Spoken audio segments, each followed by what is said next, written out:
நண்பர்களே வணக்கம். நான் பிரபாகரன். ஸ்டாக் அண்ட் ஃபாரெக்ஸ் மார்க்கெட்டில் ட்ரேடிங் பண்ணக்கூடிய நண்பர்களே, உங்களுக்குன்னு ஒரு ஸ்ட்ராட்டஜியை உருவாக்குங்க.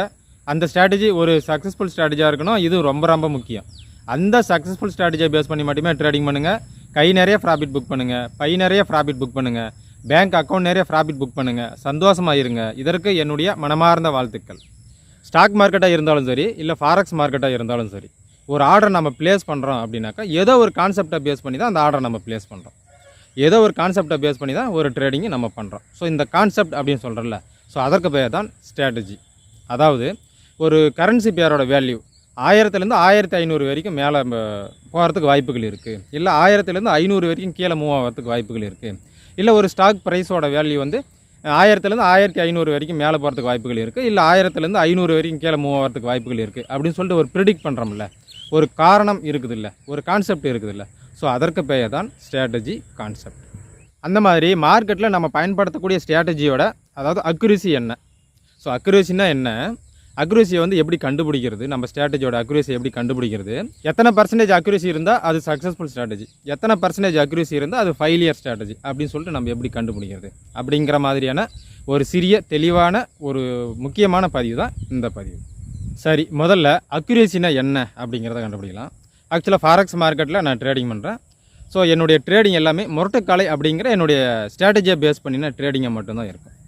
சரிங்களா? சரி, அப்போ நீங்களும் ஏதோ ஒரு கான்செப்டை பேஸ் பண்ணியோ ஒரு ஸ்ட்ராட்டஜியை பேஸ் பண்ணியோ ட்ரேடிங் பண்ணுவீங்களா? ஸோ அந்த மாதிரி ஒரு 100 ட்ரேடிங் பண்ணுறதா வச்சு, ஸோ 100 ட்ரேடிங்கில் 70 ட்ரேடிங் வந்து ப்ராஃபிட் கொடுக்குறான், 30 ட்ரேடிங் லாஸ் கொடுக்குறான்னு வச்சுப்போம். இல்லை 10 ட்ரேடிங்கில் 7 ட்ரேடிங் ப்ராஃபிட் கொடுக்குறான், 3 ட்ரேடிங் லாஸ் கொடுக்குறான் அப்படின்னு வச்சுப்போம். அது வந்து பார்த்திங்கன்னா 70% அக்யூரசி தரக்கூடிய ஸ்ட்ராட்டஜி. அதாவது 10 ட்ரேடிங்கில் 6 ட்ரேடிங் ப்ராஃபிட் கொடுக்குறான், 4 ட்ரேடிங் லாஸ் கொடுக்குறான்னா அது வந்து 60% ப்ராஃபிட் தரக்கூடிய ஸ்ட்ராட்டஜி. ஸோ புரியுதுங்களா? இது ஏன் நான் சொல்ல வரேன்ட்டு, 10க்கு 7ன்னா 70%, 100க்கு 70ன்னா 70%, 100 ட்ரேடிங்க்கு 60ன்னா 60% அக்யூரசி தரக்கூடிய ஸ்ட்ராட்டஜி. சரி, நம்ம ஸ்ட்ராட்டஜியோட அக்யூரசி இப்போ 70%, 60%ன்னு பார்த்தோம்ல. ஸோ அது எப்படி கண்டுபிடிக்கிறது அப்படிங்கிறத பார்க்கலாம். ஸோ இதுக்கு வந்து 2 ரூல் இருக்குது. ஸோ ஒன்று வந்து டைம் ஃப்ரேம், ரெண்டாவது வந்து நம்பர் ஆஃப் ட்ரேடிங்ஸ். அதாவது இப்போ நம்மளுடைய ஸ்ட்ராட்டஜி வந்து ஆக்சுவலாக என்னோட ஸ்ட்ராட்டஜி வந்து ப்ரைஸ் ஆக்ஷன் பேஸ்டு ஸ்ட்ராட்டஜி, அதாவது candlesticks based strategy, 1 hour கேண்டிலை பேஸ் பண்ணினா ஸ்ட்ராட்டஜி முரட்டுக்காலை அப்படிங்கிறது 75% அக்யூரசி தரக்கூடிய ஸ்ட்ராட்டஜியும் கூட. சரி, ஓகே. அதை நான் எப்படி கண்டுபிடிச்சேன் அப்படின்னா, ஒன்று டைம் ஃப்ரேம், அதாவது 1 ஹவர் கேண்டிலாக இருந்தால் நீங்கள் 1 வருஷ காலம் பேக் டெஸ்டிங் பண்ணணும். இல்லை இது வந்து ஒரு 15 மினிட்ஸ் கேண்டிலாக இருந்தாக்கா 6 மாத காலம் நீங்கள் பேக் டெஸ்டிங் பண்ணணும் குறைந்தபட்சமாக. இல்லை ஒரு 5 மினிட்ஸ் கேண்டிலாக இருந்ததுன்னா 3 மாத காலம் பேக் டெஸ்டிங் பண்ணணும். இல்லை 4 ஹவர் கேண்டிலை பேஸ் பண்ணி என்ன ஸ்ட்ராட்டஜி என்னோடது அப்படின்னா குறைஞ்சபட்சம் 3 வருட காலம் நீங்கள் பேக் டெஸ்டிங் பண்ணணும். சரி, இப்போ இது வந்து டைம் ஃப்ரேம். சரி, இப்போ என்னுடைய ஸ்ட்ராட்டஜியாக நான் வந்து பேக் டெஸ்டிங் பண்ணுறேன். 1 வருஷம் 1 ஹவர் கேண்டிலை பேஸ் பண்ணி என்ன ஸ்ட்ராட்டஜி நான் 1 வருஷம் பண்ணணும்.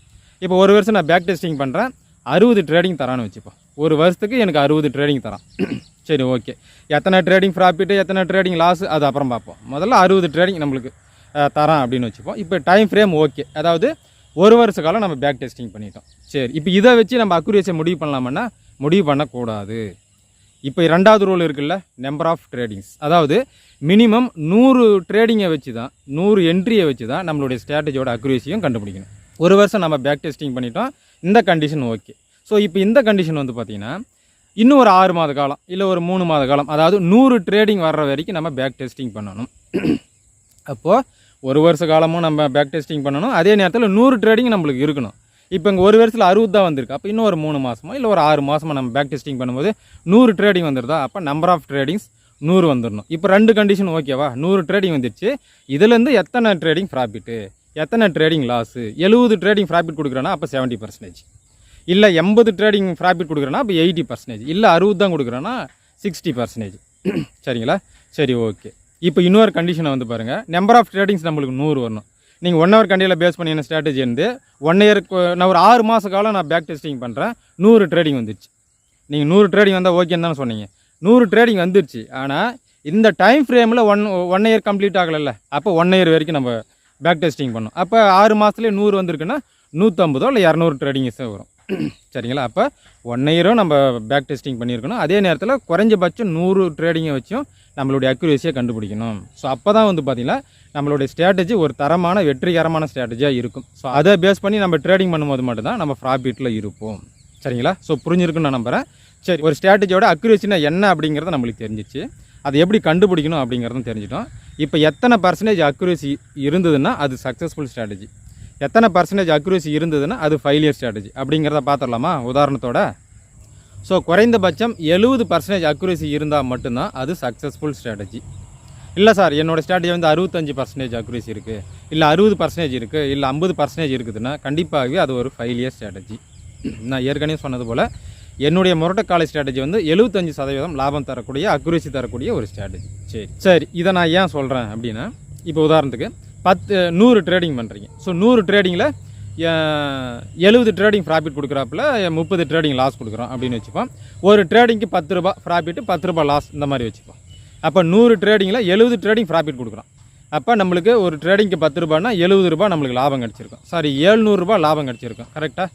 சரி இப்போ 30 ட்ரேடிங் லாஸ் இருக்குல்ல, அப்போ 300 ரூபா நஷ்டமாக ஆயிருக்குமில்ல, அப்போ 300 ரூபா நஷ்டம். அப்போ 700 ரூபாயிலேருந்து 300 ரூபாயை கழிச்சோம்னா ஓவராலாக பார்க்கும்போது 400 ரூபா நம்மளுடைய கையில் இருக்கும். கரெக்டுங்களா? 400 ரூபா நம்ம ப்ராஃபிட் புக் பண்ணியிருப்போம். அப்போ அதே போல் தான் நம்பர் ஆஃப் ட்ரேடிங்ஸ்னு பார்க்கும்போது 100 ட்ரேடிங்கில் 70 ட்ரேடிங் ப்ராஃபிட்டு, 30 ட்ரேடிங் லாஸு. அப்போ 70 ட்ரேடிங்கில் 30 ட்ரேடிங்கை கழிக்கும் போது 40 ட்ரேடிங் நம்ம ப்ராஃபிட்டில் இருக்கும். 70%, இல்லை 80%, இல்லை 90% அக்யூரேசி இருந்தால் மட்டும்தான் அது ஒரு சக்ஸஸ்ஃபுல் ஸ்ட்ராட்டஜி. சரி இல்லைப்பா எனது வந்து 60% அக்யூரேசி தரக்கூடிய ஸ்ட்ராட்டஜி அப்படின்னு வச்சுப்போம். இப்போ 100 ட்ரேடிங்கில் 60 ட்ரேடிங் ப்ராஃபிட்டு, 40 ட்ரேடிங் லாஸ். அப்போ ஒரு ட்ரேடிங்க்கு 10 ரூபா அப்படின்னாக்கா 600 ரூபா நம்மளுக்கு ப்ராஃபிட் கிடச்சிருக்கும்.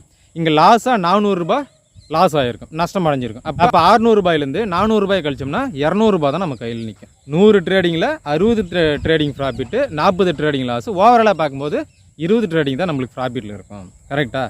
இப்போது இது வந்து ஓவராலாக பார்க்கும்போது ப்ராஃபிட் தான். ஆனால் சைக்கலாஜிக்கலாக பார்க்கும்போது நம்ம 100 ட்ரேடிங் பண்ணி, இல்லை 10 ட்ரேடிங் பண்ணி 2 ட்ரேடிங்கு, இல்லை 20 ட்ரேடிங் தான் ஓவரால் ப்ராஃபிட்லேயே இருக்குது. அப்போ ஒரு சிறிய சொற்ப லாபம் தான் இருக்கும். 60% இல்லை 65% அக்யூரேசி இருக்கும்போது ஒரு சொற்ப ப்ராஃபிட் தான் இருக்கும். ஸோ அது வந்து பார்த்திங்கன்னா மனதளவில் நம்ம ஒரு சைக்கலாஜிக்கலாக பார்க்கும்போது அது வந்து ஒரு சக்ஸஸ்ஃபுல் ஸ்ட்ராட்டஜியாகவே நம்மளுக்கு தெரியாது. கரெக்டுங்களா? அப்போ மினிமம் 70% லாபம் உங்களுடைய ஸ்ட்ராட்டஜி தந்தால் மட்டும்தான் அது வந்து ஒரு சக்ஸஸ்ஃபுல் ஸ்ட்ராட்டஜி. அப்படி இல்லைன்னா அது ஒரு ஃபெயிலியர் ஸ்ட்ராட்டஜி. சரிங்களா? ஸோ இது வரைக்கும் நீங்கள் பேக் டெஸ்டிங் பண்ணல அப்படின்னாக்கா, ஸோ இப்போ நான் சொல்லியிருக்கக்கூடிய டேட்டாஸை வச்சு நீங்கள் பேக் டெஸ்டிங் பண்ணி ட்ரேடிங் பண்ணுங்கள், ப்ராஃபிட் புக் பண்ணுங்கள், சந்தோஷமாக இருங்க. சரிங்களா? சரிங்க நண்பர்களே.